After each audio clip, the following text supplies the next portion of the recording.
Kecelakaan maut antar dua sepeda motor terjadi di Jalan Raya Tibu Beneng, tepatnya di depan Alfamart Kuta Utara, Badung, Rabu 8 Juni. Akibat kejadian ini, satu pengendara tewas dan 3 lainnya terluka.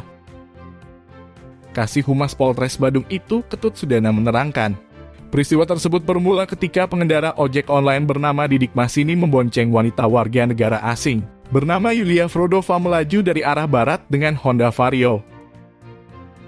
Kemudian dari arah berlawanan melintas motor Honda Supra yang dikendarai Carol Yotinuka sambil membonceng Tony Wibowo. Diduga Honda Supra mengambil haluan ke kanan hingga melewati as jalan sehingga terjadi tabrakan keras dengan Honda Vario. Nahas, kejadian itu mengakibatkan Didik yang beralamat di perumahan Ramayana, lingkungan Karangsuwung, Sading, Mengu ini meninggal dunia di tempat kejadian perkara. Sementara Yulia dalam kondisi kritis. Sedangkan pengendara Honda Supra Carol dan Tony yang dibonceng mengalami luka-luka. Tim Bali Express melaporkan.